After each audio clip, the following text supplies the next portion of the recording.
बहुत से लोगों का सवाल होता है कि संस्कृत और प्राकृत भाषा में अनुस्वार का उच्चारण किस प्रकार से करना चाहिए।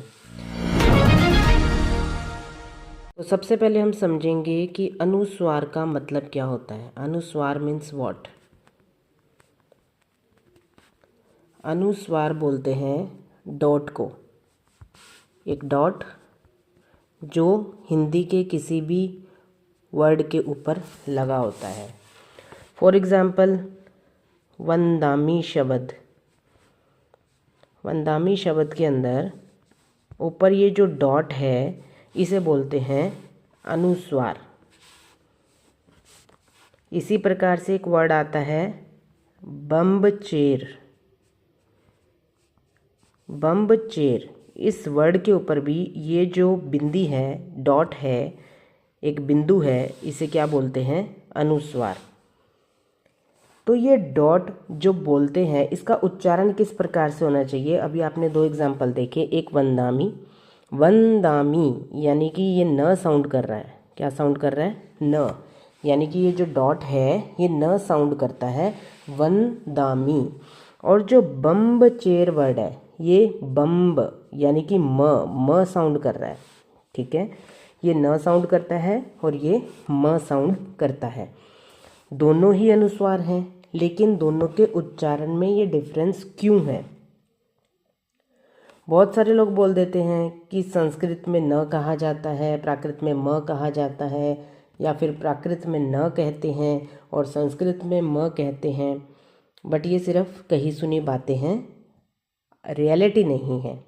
अगर आप ऑथेंटिक आगमों के हिसाब से देखें, प्रॉपर व्याकरण के हिसाब से देखें, तो हिंदी, प्राकृत, संस्कृत भाषा की एक विशेषता है कि जो लिखा जाता है वही पढ़ा जाता है। जैसे इंग्लिश के अंदर हम एक वर्ड लिखते हैं नॉलेज, KNOWLEDGE। ठीक है, नॉलेज, इसकी जो साउंड है वो के से ना पढ़ करके, फर्स्ट वर्ड के है बट ये साइलेंट है, लेकिन हम इसको प्रोनाउंस कैसे कर रहे हैं? नॉलेज, न से, एन से हम इसको प्रोनाउंस कर रहे हैं, जबकि फर्स्ट वर्ड क्या है? के। ठीक है, तो ऐसा संस्कृत, हिंदी और प्राकृत व्याकरण में नहीं होता। जो वर्ड जैसा लिखा है उसे वैसा ही पढ़ा जाता है। ठीक है, तो हम अनुस्वार की बात कर रहे थे। अब जो लिखा है वही पढ़ना है। अब यहाँ पे तो हमने न पढ़ा और यहाँ पे हमने म पढ़ा, इसके पीछे क्या लॉजिक है? अगर हम ग्रामर देखें, प्रॉपर ग्रामर के हिसाब से देखें तो आपको इजीली क्लियर हो जाएगा। लेकिन हम क्या करते हैं, सिर्फ कही सुनी बातों पर विश्वास कर लेते हैं और हमें लगता है कि शायद यही रियलिटी होगी, लेकिन रियलिटी ये नहीं है। इसका कारण, इसका लॉजिक कुछ और है जो हम व्याकरण के हिसाब से समझेंगे। तो हमने फर्स्ट वर्ड लिया था वंदामी, ठीक है, और सेकंड वर्ड हमने लिया था बम्बचेर, जिसमें एक में न की साउंड और एक में म की साउंड। इसके पीछे का लॉजिक अब हम देखेंगे। हिंदी के अंदर, प्राकृत के अंदर, संस्कृत के अंदर कुछ वर्ग होते हैं, जैसे क वर्ग, च वर्ग, ट वर्ग, प वर्ग। ठीक है, तो क वर्ग जो होता है उसकी लाइन क्या आती है? क, ख, ग, ग, घ। जैसे क, सेकंड वर्ड है इसका ख, ग, घ, इस तरीके से। और जो च वर्ग है इसमें आता है च, छ, ज, झ और य, य। ठीक, ट में आता है ट, ठ, ट, ठ, ड, ढ, ण। और प का आता है प, फ, ब, भ, म। और एक आता है त वर्ग, त, थ, द, ध और न। ठीक है, तो क वर्ग, च वर्ग, ट वर्ग, त वर्ग और प वर्ग ये ऊपर आएगा। ठीक है, तो क वर्ग, च वर्ग, ट वर्ग, त वर्ग और प वर्ग, ये हमारे 5 वर्ग होते हैं हिंदी, संस्कृत और प्राकृत भाषा के अंदर। अब आप देखिए कि ये अनुस्वार फर्स्ट वर्ड में लगा हुआ है, दोनों ही वर्ड्स के अंदर। लेकिन एक को हम न साउंड कर रहे हैं, एक को हम म साउंड कर रहे हैं। इसका लॉजिक इसका नेक्स्ट वर्ड है। जैसे जो नेक्स्ट वर्ड है वो द है। अब द देखिए कौन से वर्ग के अंदर आता है, द आता है त वर्ग के अंदर, ये रहा, ठीक है। त थ द, और इस वर्ग का जो लास्ट अक्षर है वो क्या है, न, वो है न। तो इस वजह से हमने इसको न साउंड किया, वंदामी न, क्योंकि ये द जो है वो तवर्ग का है और तवर्ग का लास्ट अक्षर न है। सेकंड वर्ड था बम्बचेर, इसमें नेक्स्ट वर्ड क्या है, भ। अब ये जो भ है ये किस वर्ग का है, पवर्ग का है। प वर्ग का जो लास्ट अक्षर है वो म साउंड कर, म है, तो इसलिए हमने यहाँ पर म साउंड किया, बम्बचेर, ठीक है। तो जो भी अनुस्वार के बाद नेक्स्ट वर्ड होगा वो जिस वर्ग का होगा उस वर्ग का अंतिम अक्षर ही साउंड किया जाएगा। अगर वो त वर्ग का है तो वंदामी, अगर वो प वर्ग का है तो बम्बचेर, ठीक। तो ये इसकी व्याकरण के हिसाब से व्याख्या है कि कब न पढ़ना है और कब म पढ़ना है। आई होप अब आप कभी भी कंफ्यूज नहीं होंगे कि कुछ कुछ वर्ड्स में तो न साउंड कर रहा है और कुछ कुछ वर्ड्स में म साउंड कर रहा है। तो इसके पीछे का लॉजिक हमें ये देखना है कि वो वर्ड, नेक्स्ट वर्ड कौन से वर्ग का है। जिस वर्ग का होगा उसका लास्ट अक्षर ही इसमें हमने बोलना है, साउंड करना है, ठीक। अगर ये अनुस्वार वर्ड के एंड में हो, अगर ये स्वर अनुस्वार वर्ड के एंड में हो, फॉर एग्जाम्पल अरिहंताणम,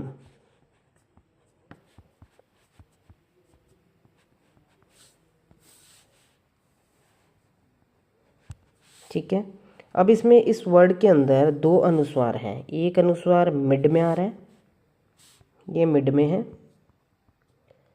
और एक अनुस्वार जो है वो लास्ट अक्षर पर है, लास्ट लेटर है उसके ऊपर है, ठीक है। तो जो मिड में आएगा या स्टार्टिंग में आएगा उसका लॉजिक तो सेम है कि नेक्स्ट वर्ड देखिए, नेक्स्ट वर्ड कौन सा है, त। अब त वर्ग का जो लास्ट अक्षर है त, थ, द, ध और न, ये न है, इसलिए हम इसको हंताणम, तो अरिहंताणम पढ़ेंगे तो न साउंड करेंगे। क्लियर है, ठीक है। लेकिन जो लास्ट में अनुस्वार है इसे कई म पढ़ते हैं और कोई कोई इसको अंग, यानी कोई नमो अरिहंतानम बोलते हैं और कोई नमो अरिहंतानंग बोलते हैं। अब अंग आएगा या म आएगा, इसके पीछे क्या लॉजिक है इसे भी समझते हैं। कोई कोई कहता है कि संस्कृत लैंग्वेज के अंदर म बोलना चाहिए और प्राकृत लैंग्वेज के अंदर अगर हम देखें तो अंग बोलना चाहिए, और नवकार मंत्र जो है वो प्राकृत लैंग्वेज का है, इस वजह से हमें इसे नमो अरिहंता नंग बोलना चाहिए, ठीक है। प्राकृत भाषा में है नवकार मंत्र, तो उसके हिसाब से अंग बोलना चाहिए, म नहीं बोलना चाहिए। लेकिन ये लॉजिक ठीक नहीं है। इसके पीछे का कारण क्या है, जो अनुस्वार होता है वो कभी भी ओष्ठ से या होठों को मिलाकर के नहीं बोला जाता। जो अनुस्वार जो होता है वो हमेशा नासिका से बोला जाता है, उसकी जो साउंड आती है वो नाक से आती है, ठीक है। तो अंग की जो साउंड है वो नाक से आती है, लेकिन म में क्या है, ओष्ठ मिल रहे हैं, तो जब होंठ मिले तब अनुस्वार का उच्चारण गलत होगा। अनुस्वार का उच्चारण हमेशा नासिका से होता है। तो नासिका के हिसाब से देखा जाए तो नमो अरिहंता नंग ये वर्ड जो है वो सही है। तो ये कहीं भी आ सकता है, किसी भी वर्ड के अंदर आ सकता है, जहाँ पर भी लास्ट में अनुस्वार दिया हो वहाँ पर म नहीं बल्कि अंग की साउंड लेनी चाहिए, क्योंकि जो अनुस्वार है वो हमेशा नासिका से लिया जाता है। अनुस्वार का उच्चारण स्थान नासिका है, भले ही फिर हम अभ्यासवश जो प्रैक्टिस आजकल चल रही है उसके अकॉर्डिंग हम कुछ भी बोलें, म बोलें, लेकिन उसका जो उच्चारण स्थान होता है, हर वर्ड का एक उच्चारण स्थान होता है, तो अनुस्वार का जो उच्चारण स्थान है वो नासिका ही है। तो इसलिए सही बोलना चाहें तो नासिका के माध्यम से ही बोलें, होठों का स्पर्श ना करें, चाहे वो वर्ड कोई भी हो। जैसे चाहे मंगलम वर्ड क्यों ना हो, जैसे हम मंगलम पढ़ते हैं, मंगलम देव्यम चेयम पज्वास्वामी मथेन वंदामी, इस तरीके से बोलते हैं। ठीक है, तो उसमें कोई दिक्कत नहीं है, मंगलम पढ़िए। लेकिन अगर सही उच्चारण करना है तो मंगलंग, मंगलंग वर्ड आएगा। ठीक है, अंग, अंग की साउंड आएगी जी। तो मंगलम वर्ड है, अजियम वर्ड है, तो उसको अजियम मंगलम, ये आजकल की प्रैक्टिस में हो गया कि हम बोलते ही ये हैं, लेकिन इसका हमें सही उच्चारण करना है तो क्या बोलना चाहिए हमें, मंगलंग अजियंग। और ये बात केवल प्राकृत के शब्दों में ही नहीं है, संस्कृत के शब्दों में भी हमें अनुस्वार का उच्चारण ओष्ठ से नहीं बल्कि नासिका से करना चाहिए। ठीक है।